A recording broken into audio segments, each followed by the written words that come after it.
Let's all give a very warm welcome to Dr. Mark Roseman.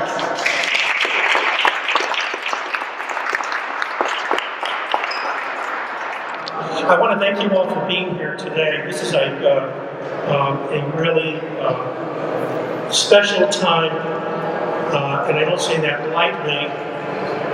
It really has been for me a very important experience to come to Pennsylvania. As Laurie had been kind to share with you, I have been in the field for over 20 years. And this is not my first rodeo. It is not my first rodeo with parental alienation nor child advocacy. I bring a lot of experience at attending events as each of you, as a parent concerned about the issues of parental alienation for more than 20 years.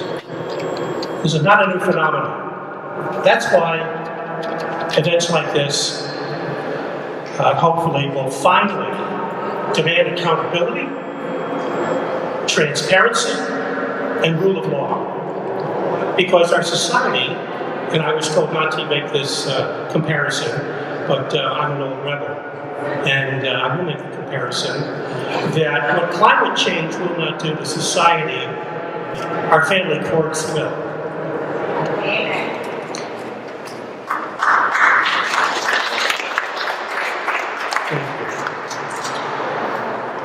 I want to bless you all for being here today.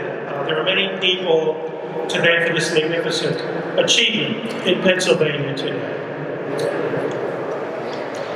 I thank each of you for making this possible, especially Rory Nicholson, wife, mother, child advocate, who has arranged for this event with tireless devotion and certainly with assistance of others. But and I'll mention Suzanne Spencer Abel and Tim Schilling, among many. And I had the pleasure of meeting them this morning.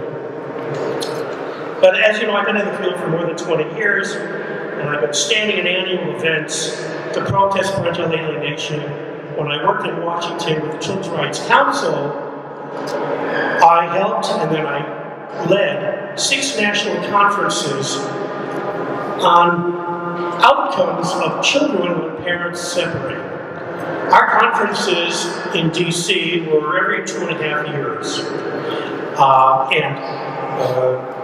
These conferences increasingly brought people from around the world who cared about the nature of family court procedure, who cared about the role of mediation, who cared about the affect of parental alienation.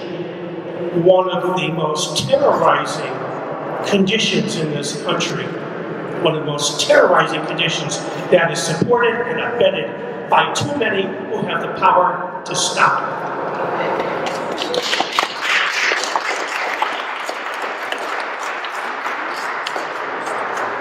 I have written newspaper articles, been featured in interviews on TV and on radio to address the needs of children to have 2 loving, nurturing parents. I'm author of this new book that Laurie had mentioned, and that is a tool. It took me 6 years to write that book, but I think those who have read it, those who are litigating, those who are representing parents, those who are treating parents and children should at least grab a coffee at Barnes & Noble and read through this to understand the research and the outcomes that children have when parents split, particularly for those more than 20 million children each year that are victims of parental alienation. So today marks the 14th annual International Parental Alienation Awareness Day. Please repeat after me. 14th Annual International Parental Alienation Awareness Day. Those of you who didn't repeat after me don't have to do their homework tonight. I'm kidding, it's an old joke. When I try. what are we doing by saying this? Number one, 14 years. Let me tell you something. Parental alienation is more than 30 years known. More than 30 years. Since 1985. This is an annual recognition, international. There are parents, not only in Pennsylvania, in Florida, where I'm from, in Connecticut, where I began my own divorce. I am a targeted parent. This is international. It's in more than 100 countries, so-called democratic countries.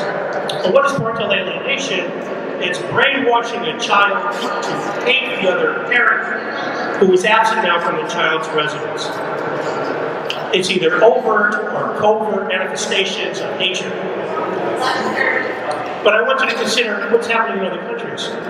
Japan does not represent fathers' rights as they fully accept the tender years doctrine and awards custody to mothers. That has been typical, it was traditional in this country until about 15 years ago when joint custody began to surface. And that was one of the missions of my agency, or the organization I was involved with, the Children's Rights Council, to advocate for joint custody and called shared parenting. Italy, Australia, the UK, they waver in their federal laws, which would assure shared or joint custody. Mexico, until 2 years ago, had no interest in addressing the issues of parental alienation or shared parenting at all, because that country's judicial system had been more corrupt than I'm sure your experiences have been found to be. Those who could pay off the judges won. The church in Mexico, the Catholic Church, has made major changes in their philosophy and realized that because they're losing parishioners, they need to reach out to both parents and help support shared parenting. And parental alienation has now, over the last 2 years, become much more consideration. In July, I'm expected to be testifying in Bucharest, Romania, at the invitation of the government about the ills of parental alienation, along with other professionals from around the world. You see, most of these countries that I've mentioned have federal laws, unlike the United States, which has very disparate state laws. And it would be wonderful if not only the governor of Pennsylvania and governors of other states took the lead in acknowledging parental alienation and the rights of children to parents. But if the federal law, if the federal leadership in this country came out with a proclamation to support the rights of children to two parents.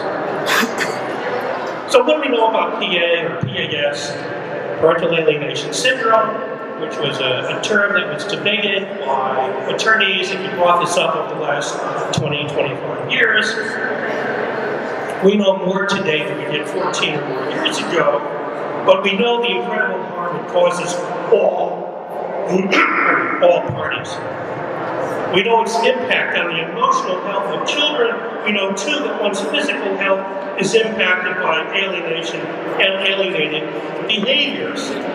We know that regardless of country, this loss is reportedly due to the same factors: an angry, vengeful, and albeit a narcissistic, self-minded parent, a family court process which disregards the social research, a family court process which does not understand nor demonstrates care of children, a family court process which seeks a winner and a loser and sustains the best and most compelling argument and not necessarily the truth. Putting aside the impact of culture, which is seldom if ever addressed in the courtroom, it is important to say that many cultures, as the American culture,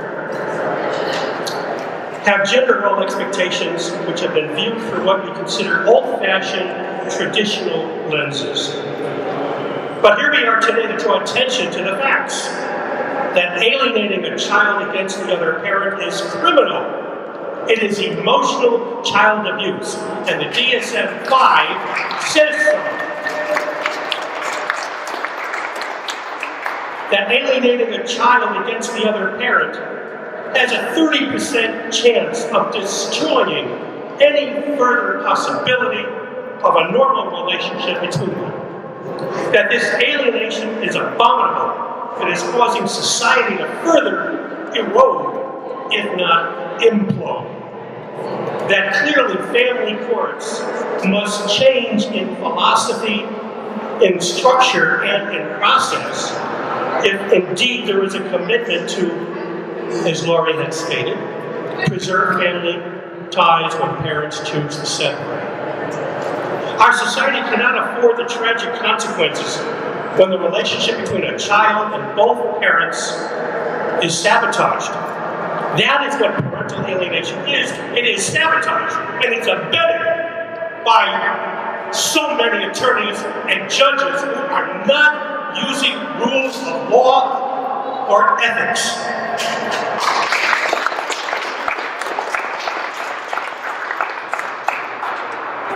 We are here today to demonstrate that our children must be protected, that we cannot permit 100,000 children each year to be victimized by our parents' alienating abusive behavior, and a third of them to lose a relationship entirely with the other parent. But here we are. We're in this magnificent, auspicious Capitol building, the state of Pennsylvania, here in Harrisburg, which is an honor, quite honestly.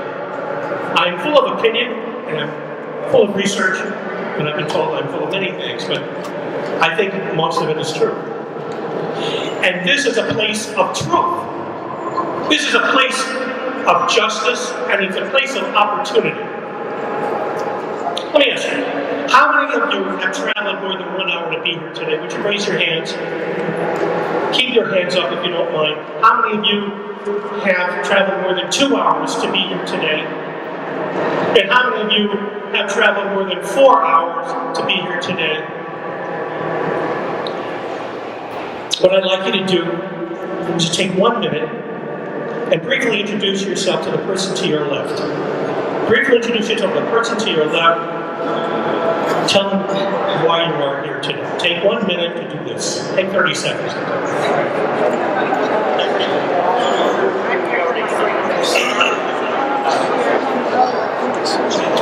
Now take 1 minute and introduce yourself to the person to your right and tell them why you are here today. How are we going to fix this?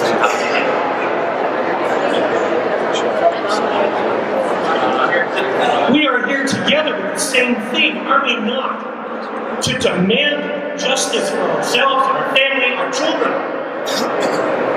Because when justice is not served, when our children are so polluted with the permissive nature of too many family courtrooms, the impact of child custody decisions and the delay of restoring a relationship between a parent and a child can cause damage that will last up to, according to the research, up to 6 generations. Is that not a compelling reason to act ethically? Now, I understand that many of you are parents. How many of you are parents? You have children who were brought into this world to have the same opportunities and more than you have. How many of you feel you've been victimized by the court process?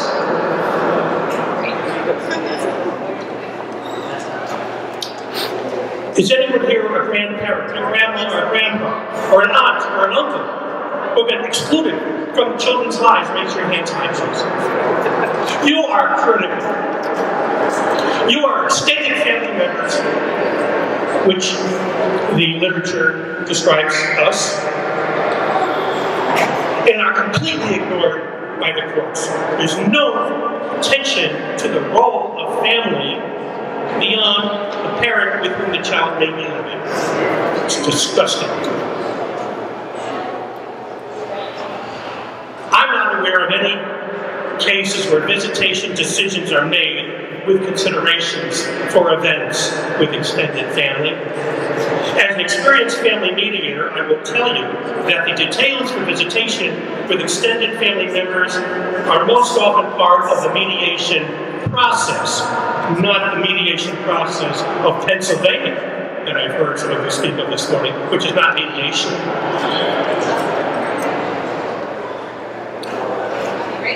But mediation, successful mediation happens for 30% of parents. Co-parenting agreements happens with 70% of parents.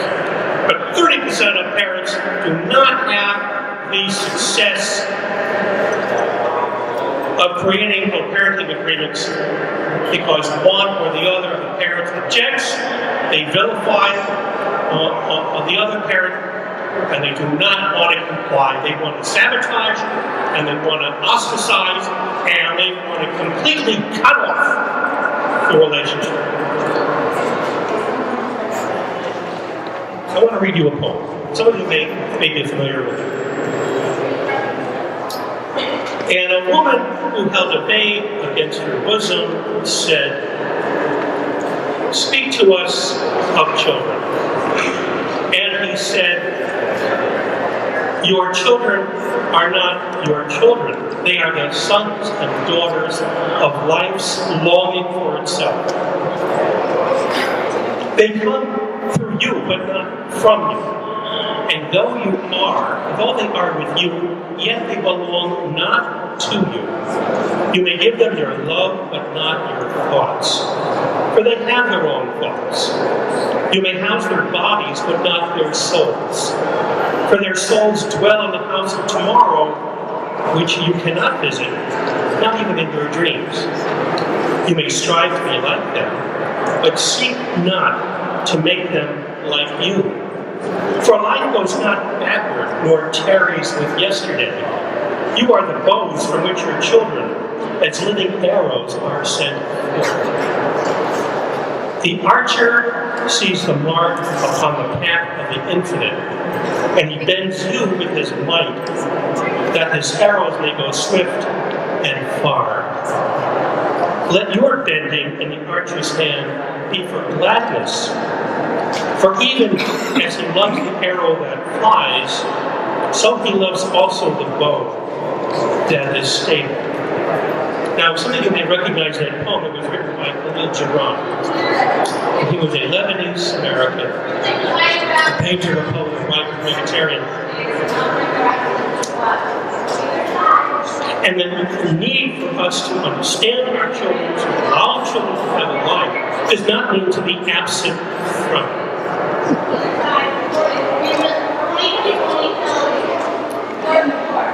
Let me give you the context for our presence today and why Lori Nicholson has led this effort on this day.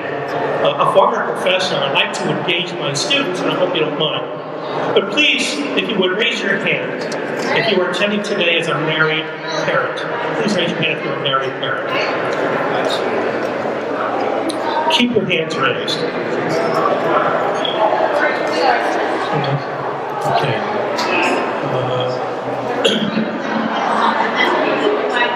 I wanted to be dramatic. There are not many married parents here.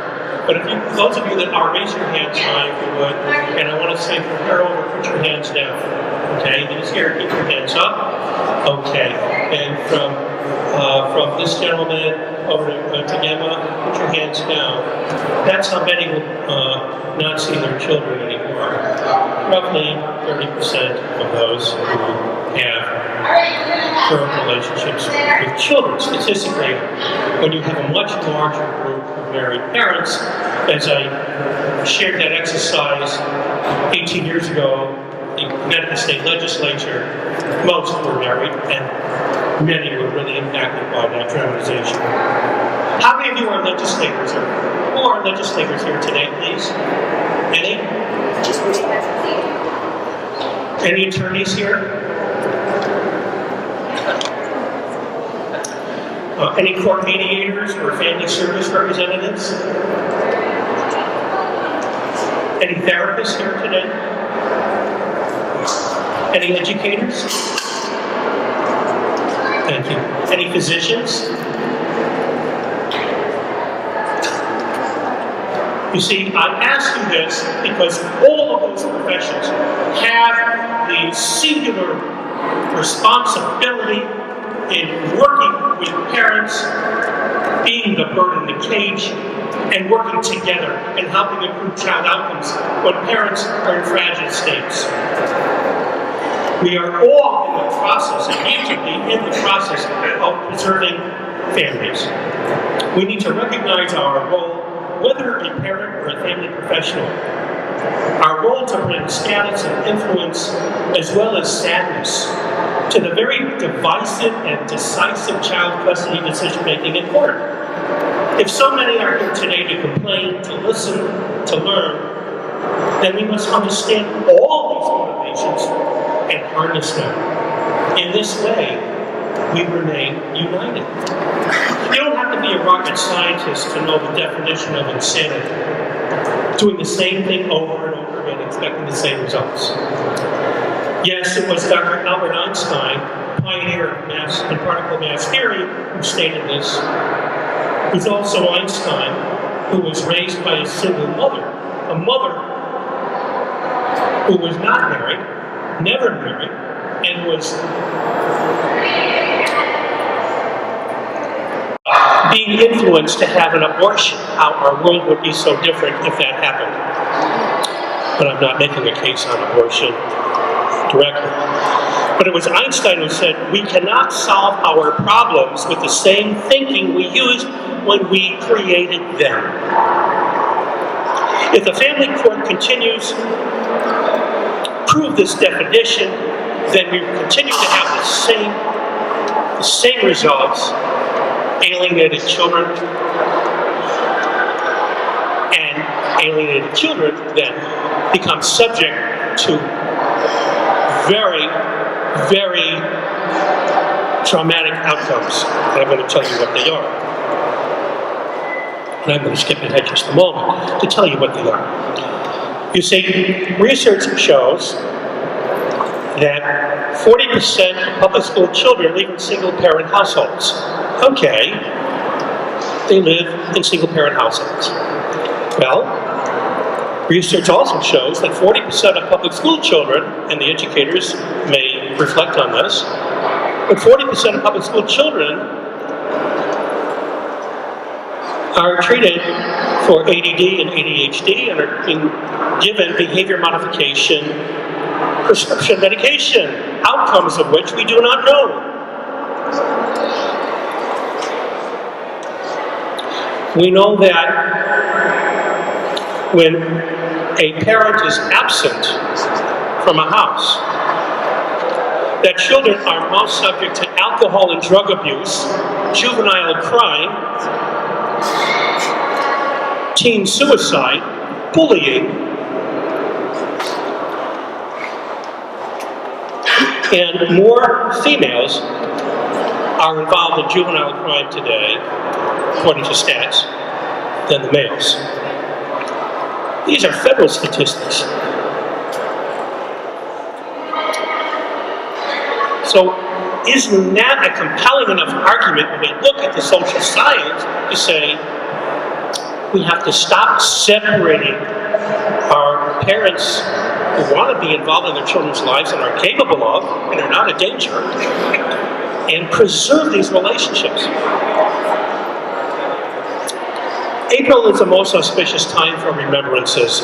We have just celebrated the holidays of Easter and Passover, both holidays of renewal, of reconnection, of family. But here are some additional things to remember about April. First, it's a time to acknowledge the International Parental Alienation Awareness Day. But it's also a time, on April 22nd, to remember that on this day of April 22nd in the year 2000, 6-year-old Elian Gonzalez was forcibly and most dramatically removed from his relatives in Miami by a very menacing-looking U.S. National Guard troop. And then he was returned to his father in Cuba. Does anyone remember this? Elian Gonzalez was living with his father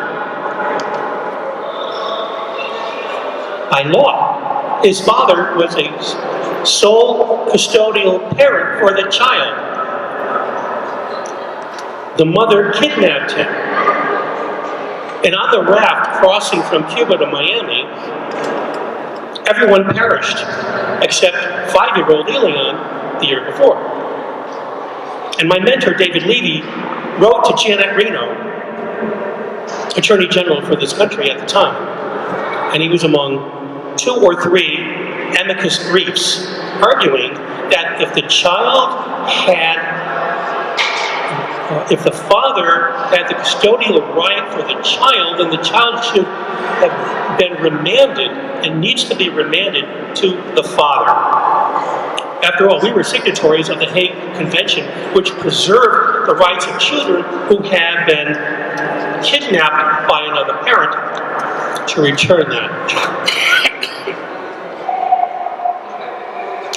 He's now in Cuba. He's, I think, 23 years old, or older, I think. April is also my mother's birthday, April 26th, and I named my agency for her, and it is for her that I'm standing here. April is National Child Abuse Prevention Month. Did you know that? And yet, continuing in this state, as you will hear soon, the abuses by judges and by attorneys, as reported by you, is abominable and continues an abusive and a criminal behavior. The impact of child abuse is profound, and according to the Children's Services Council of Broward County, Florida, they have stated that the immediate and long-term economic impact of child abuse and neglect suggests that maltreatment across the nation is over $250 million each day, approximately $94 billion each year. After more than 10 years of involvement in providing services in child abuse cases, I have created an agency that really takes a look at protective factors that help assure children having a relationship with their parents. Because the key to preventing child abuse is building stable, healthy, well-connected families. Protective factors are those conditions in families and communities that, when present, increase the health and well-being of children and families. Protective factors serve as buffers, helping parents who might otherwise be at risk of abusing their children and allowing them to parent effectively even when they're under stress. So I want to connect those dots again for you. That the federal government says that 40% of public school children live in single-parent households nationally, that 40% are taking behavior modification drugs, 30% do not graduate high school, and 80% of the mass shootings by children have been conducted by children living in single-parent households. Is this not compelling? Is this not compelling? So, the next few minutes I want to talk to you about suggestions that courts can adapt to improve child outcomes when parents choose to separate. First, identify those 30% of parents who are not willing to mediate their co-parenting responsibilities. Require an immediate self-assessment which quantifies the degree of parental hostility and self-concept. Establish a therapeutic peer support group for parents to begin to understand why parents feel as they do. And give caution to the parent who is given temporary assignment of the child's residence. Give caution and give a caveat that any effort to sabotage visitation or to brainwash a child will then require the change of residency for that child, and that will be immediate and swift. Amen.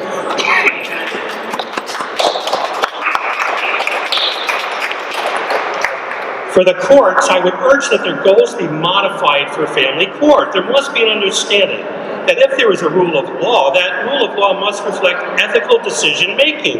As former Chief Justice Louis Brandeis stated, law without ethics is not justice.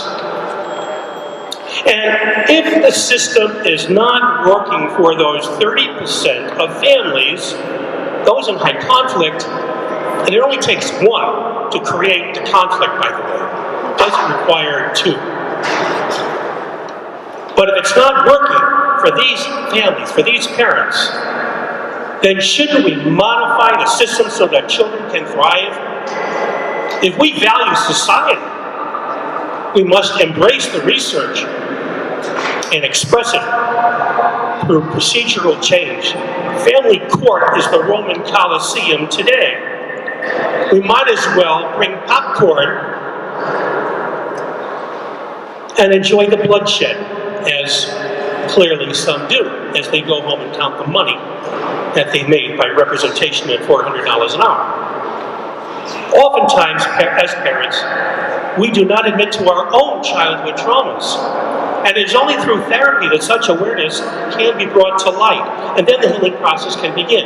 And there's a lot of therapeutic interventions that can be done and should be done up front. Not in a cookie cutter manner, that's all bogus. But it must be up to the courts, up to any legal representation to ensure that high conflict parent families have the support that is needed to bridle the hostility and preserve the rights of children to two loving parents.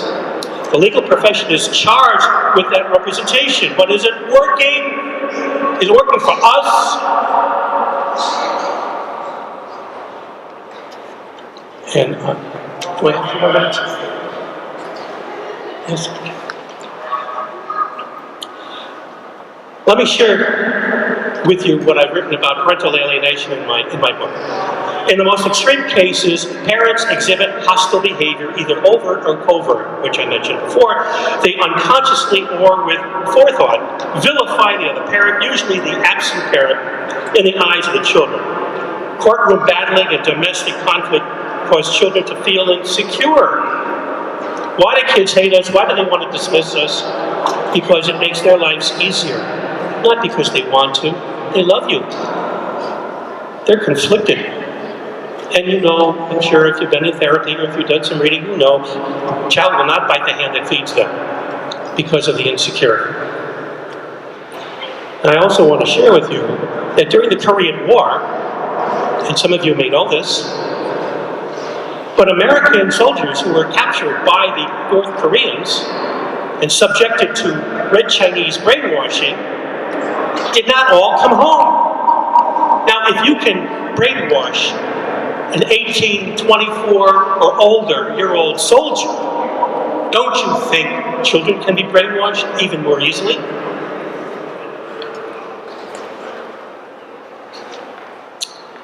So for 70% of people who are separating and divorcing, they make it through somehow. But not for that third of parents, which I think we all represent. So there must be an alternative for these people so the alienating behaviors will be controlled. There must be alternatives to prevent the murders and suicides by disgruntled parents or by children murdering other children in this country, schools, and causing the bullying for the lack of attention that they receive by their own parents. So is litigation the answer? Generally not, because of the added stress, anger, and hostility that accompanies it, not to mention the financial costs, the loss of our houses, loss of our retirements. We're dealing with children and the impact of child custody decisions, which will be felt not only to the parents now, but as I said, up to 6 generations. With the conventional litigation in family court, the biases of judges, the personalities of contentious parties, the misinterpretations and fabrications of abuse and fear completely undermines what is appropriate and sensible and illogical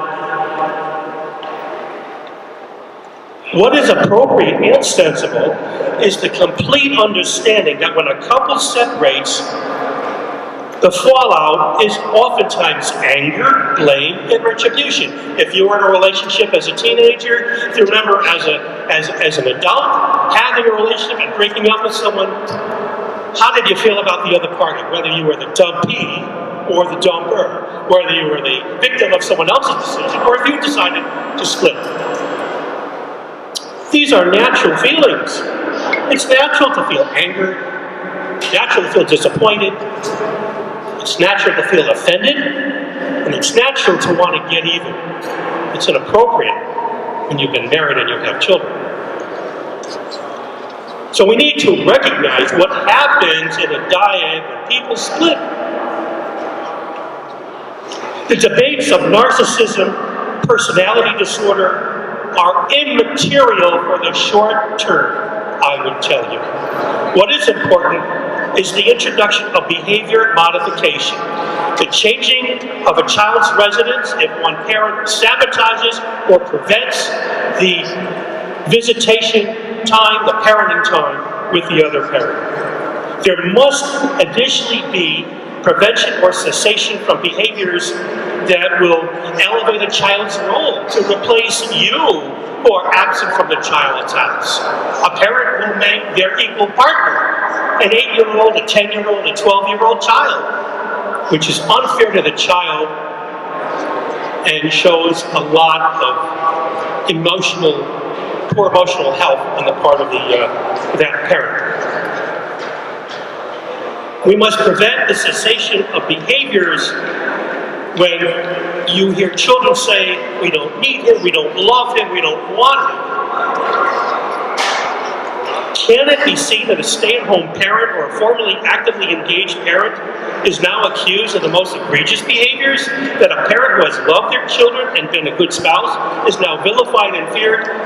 Frequently, the courts don't care, and the problem that attorneys have is that they are charged under their own ethical and legal responsibility to represent their client vigorously. Family court is not the place for this Romanesque fight. Civil court, criminal court, perhaps.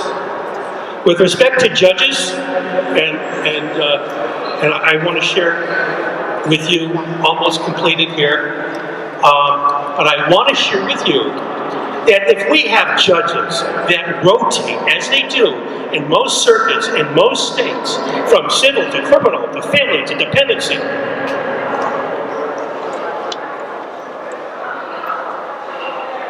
then consider, this is a judge making a decision about your extreme concern as a parent and the relationships and the fallout that can happen up to 6 generations. Do you want a part-time judge who knows very little about family and does not implement, as I understand, statutes? Do you want someone who has no sophistication, no specialization? I demand, and I would ask all of you, if there's one thing to demand that judges be recruited who will give of themselves to work full-time in the field of family law, to be subject to the training and the understanding of how families function. That's when it's going to be whisked out within 6 or 8 months. It's got to be a specialization. So with that in mind, sign here. It's an old joke. Let me share one more thing with you before Laurie gets the broom. No one here, this is a statement by a counselor I thought you should hear. No one here should view themselves as a victim. When you see yourself as a victim, you have given someone else power over you. You can describe yourself as a targeted parent, but take the necessary steps that you need to take to react accordingly and to lead change, demand change, and together, I have no doubt that you will. Thank you.